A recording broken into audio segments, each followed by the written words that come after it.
اب ہم ایسی شخصیت کو دعوت دینے جا رہے ہیں جن کو آپ لوگ گوگل، یوٹیوب جہاں بھی سرچ کریں گے وہاں پائیں گے۔ میری مراد حضرت مولانا مفتی سفیان صاحب ندوی دامت برکاتہم العالیہ، امام و خطیب باقر گنج مسجد، جنرل سیکریٹری آل انڈیا علماء بورڈ دربھنگا، حضرت مفتی صاحب سے میں درخواست کر رہا ہوں کہ مفتی صاحب اسٹیج پر تشریف لائیں اور چند منٹ نصیحتوں سے ہم لوگوں کو مستفیض فرمائیں اور پھر بچوں میں انعام تقسیم کریں۔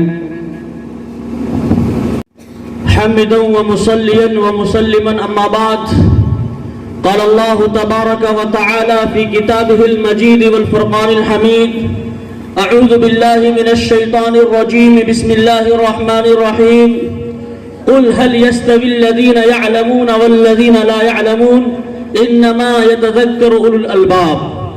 صدق اللہ العظیم۔ یہی دینی ادارہ ایک دن رشک جہاں ہوگا، یہی دینی ادارہ ایک دن رشک جہاں ہوگا، یہاں سے پڑھ کے جو نکلے گا وہ فخر زماں ہوگا، یہاں سے پڑھ کے جو نکلے گا وہ فخر زماں ہوگا۔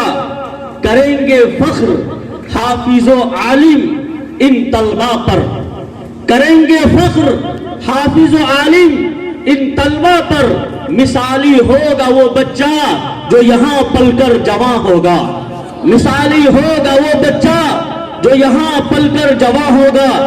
دوستو بزرگوں، وقت بہت کم ہے، اسی کا ہم کو غم ہے، ورنہ میں تو بہت کچھ سوچ کر کے آیا تھا کہ آپ حضرات کے سامنے میں کچھ تفصیلات رکھوں گا اور دنیا کی ہر کتاب، وید، گیتا، بائبل، ہر کتاب سے میں اسلام کی حقانیت ثابت کروں گا، اور میں آپ حضرات کے سامنے یہ بات رکھوں گا کہ قرآن کریم کا اور جناب محمد رسول اللہ صلی اللہ علیہ وسلم کا کہاں کہاں ذکر کیا گیا ہے، تذکرہ کیا گیا ہے، لیکن انشاءاللہ وقت بہت قلیل ہے اور فہرست بڑی طویل ہے، تو انشاءاللہ گفتگو ہوگی۔ ایک شعر ہے ہمارے طلبہ کے لیے کہ رکھ حوصلہ وہ منظر بھی آئے گا، رکھ حوصلہ وہ منظر بھی آئے گا، پیاسے کے پاس چل کر سمندر بھی آئے گا، مت تھک کر بیٹھے منزل کے مسافر، منزل بھی ملے گی اور ملنے کا مزہ بھی آئے گا۔